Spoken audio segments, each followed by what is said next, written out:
Hello, Maddie here. Thank you for coming back another week, another book here on my channel. This week is a very special week. It is a special week because we are talking about a book that it has a blog. I know I've said it a million times. We are just bare bones on the blogs that don't have videos. We're getting to the point where it's more blogs that will never get videos. I've been holding on to doing a video about this book in particular because it is one of my all-time favorite books. It has been since I read it many years ago. I read this book, I think, in either junior high or high school. My older sister read it to me. So like Ella Enchanted, it holds a very special place in my heart. But unlike Ella Enchanted, it actually grows up with you well. It's not like a 12-year-old reading level. While it is easy to read, it still like holds value as an adult, if that makes sense. So today we're talking about 7 Daughters and 7 Sons. Do I often mix up this title with the musical 7 Brides for 7 Brothers? All the time. All the time. And I love that musical. It's great. It's one of my favorites. But I mix up the titles all the time. This is 7 Daughters and 7 Sons. I'm going to probably butcher these names, but it's Barbara Cohen. Okay, we got that one. And Bahija Lovejoy. This is, I'm pretty sure, my sister's original copy that I stole because it meant so much to me. My mom bought me my own copy when I was in college, and it was bigger and hardback. Obviously, still had all the same words, but like it wasn't the same. So I had to get this one. Like I said, I'm fairly certain I stole this from my sister. If I didn't, I just found a book that was the book that was like the one that I knew. Let's actually read the synopsis before we keep talking. In an ancient Arab nation, one woman dares to be different. Burn will not sit quietly at home and wait to be married to the man her father chooses. Determined to use her skills and earn a fortune, she instead disguises herself as a boy and travels by camel caravan to a distant city. There, she maintains her masculine disguise and establishes a successful business. The city's crown prince comes often to her shop, and soon Burn finds herself falling in love.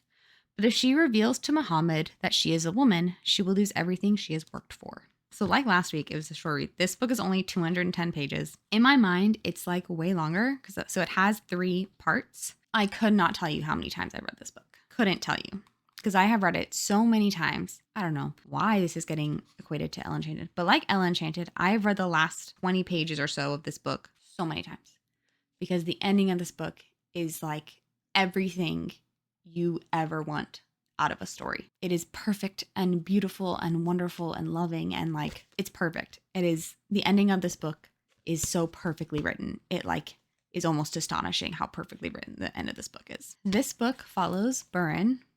That's who that's supposed to be. Burn. She has like the man covering, but then this veil is supposed to show that she's a woman. So she is one of 7 daughters. And this is like 1400s Baghdad. Something like that. So really long ago, Baghdad. So she's one of 7 daughters. That literally equates to none of them can work. Only her father can work. The father's also viewed as lesser than.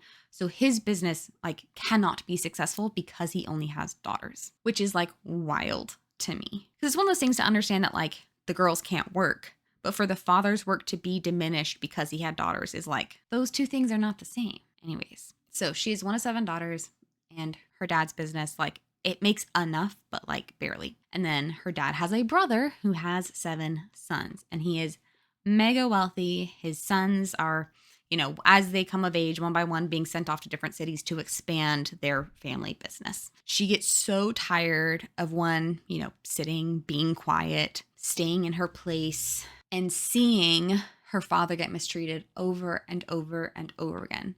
And seeing her sisters not get maybe the marriages that they want. Her mother not getting to live the way that she wants. She gets tired of it. And then her dad gets sick. And they have so little money. And they use some of their savings for, medicines and such. But they're in dire straits. And they don't know what to do. And Burn takes it upon herself. Doesn't ask anyone's permission. She just tells them, this is what I'm doing. I'm going to disguise myself. I'm going to go to a different city. I'm going to make a lot of money, and I'm going to send it back to you. The problem is, 1, she's a woman. Women are not allowed to go into business. They're not allowed to be out in public in that way at all. 2, if she leaves the household, there has to be a story for that. And then 3, if she does become successful, how does she come back home? So 1, she's a woman. She is going to disguise yourself as a boy. That's, I guess, easy enough to do.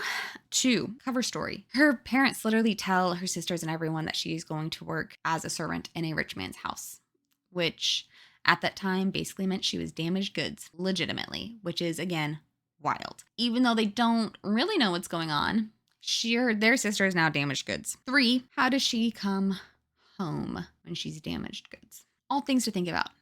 But the thing is, with Byrne, it wasn't that she wasn't thinking to the future. It's that she saw the immediate need and she was willing to give up her whole life if it meant her other 6 sisters could have good lives and if her parents could have good lives. So 8 people total. She was willing to sacrifice her one life for their 8 lives and the husbands that they would have and the children that they would have. She was willing to sacrifice her one life for their 8 lives. And so that's kind of the gist of the story. And that's part 1. That's part 1. I don't want to give anything away, but you already know the basis of the story. You know it has a happy ending. So like, come see, comes up, whatever. Part 2 is from the perspective of the Crown Prince Muhammad.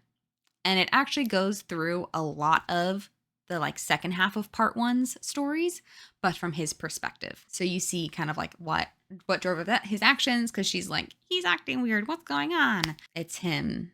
And then you get to see things from his perspective, which is cool. And then part 3 is back to Burren and kind of the, I don't want to say aftermath, but the kind of like, okay, then what next? I don't know why this book has like latched itself to my heart, but it has. I love this book. I read it so many times. It's a comfort book for me, for sure.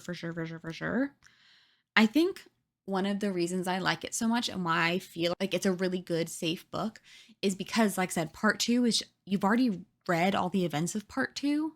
Well, not all of them. Most of it, because like there's some before and after that, like before her, after her, that obviously she doesn't know. But like the majority of part 2 is just revisiting stuff from part 1, but from his perspective. It's not an entire book of like all new stuff happening, but it's like dual perspective.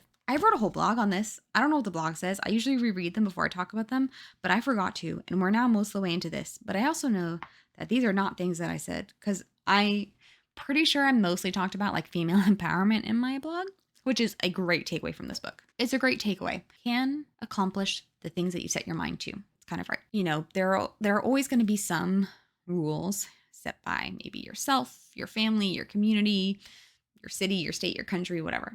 There are going to be some rules, parameters that you're forced to live within, but that doesn't mean you can't succeed. Just because it may look like the cards are stacked against you doesn't mean you can't succeed, doesn't mean you can't achieve the things you want to, but also understanding that getting to your goals often takes sacrifice. Sometimes you have to sacrifice yourself for something more. Sometimes you have to sacrifice your feelings, your hopes, and your dreams for others. But that doesn't mean that your hopes and dreams can't change, and maybe you can achieve these new hopes and dreams. Everybody's different. Everybody needs different things, and everyone's going to accomplish different things in this life. I hope you will take this book. I hope you will read it because, like I said, it's one of my all-time favorites. I read it, or had it read to me, and I've never looked back. Read it so many times, it's wild, and I'm okay with that fact.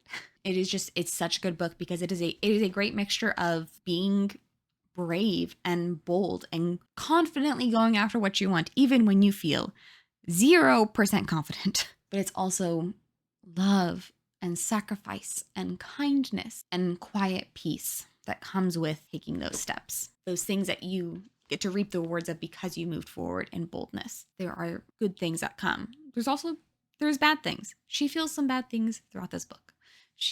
There's definitely stuff about it she doesn't like, which is like not shocking. Yeah, there's good and bad with everything. There's consequences, both good and bad consequences to every action in life. That's just kind of how it works. But if you're moving boldly in things that you are confident in, it's not even that like you know they're right, because what she was doing was deemed as wrong, like totally, totally wrong. But it's what was best for her and her family. Well, not best for her. It was best for her family, and she knew that. So it's not even about doing the right thing, but it's doing the best you can with what you have. I hope you will do the best you can with what you have, that you will move forward with confidence and courage and boldness, that you will take on the good and the bad that come from those decisions and know that you are doing the best you can.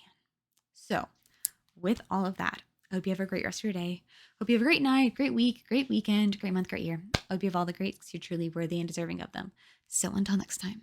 就这样，拜。